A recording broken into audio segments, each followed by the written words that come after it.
Ben with SuperPumped podcast, and I am looking across the Ohio River at the Cincinnati Bengals Stadium. The Bengals have historically been one of the worst franchises in the NFL. And one of the reasons is they aren't able to retain their talented players. They've been voted in terms of locker room amenities and some of those little niceties in the organization as one of the bottom ranked teams in the NFL. As you think about slaying the turnover dragon in your organization, I want to help you retain those high-performing players so that, unlike the Bengals, you don't see them doing their high performance for some other competitor. I can't tell you how many Bengals are making plays for the Falcons or this team or that team. It's just incredibly frustrating because you think, if only we kept them here, this could have been really something special. Slay the turnover dragon by retaining your people. The first thing I want to tell you is hiring bonuses. This is for employee retention, and this is a review. If you missed any of our previous episodes,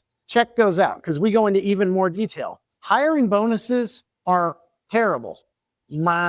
They are going to get you people who come, do enough to get the bonus, whether that's at the 3-month mark or the 6-month mark or the year, and then they're going to go chase the next one. And they're going to make your current employees mad. I can remember this offseason, they were throwing all kinds of money at a particular rookie who really hadn't even produced in college. And some of the existing players for said Bengals were really irritated. They were like, what about us? That's exactly what hiring bonuses do. Think about your cell phone provider where they're offering free phones and this and that. And you call them up and you're like, hey, I want that. And they're like, oh, we take you for granted. Nah, that's not for you. That's for the new people. Then you're like, heck with that. I'll go to the other competitor. And all of a sudden, not only are you not keeping them, the new hires, but you're also losing your existing people. As much as possible, stay away from hiring bonuses. And hospitals and nursing are one of the worst in this. So if you're in that field, hit me up. I would love to give you a better formula than the way you're doing it. So that's the first thing. Instead of doing hiring bonuses, do retention bonuses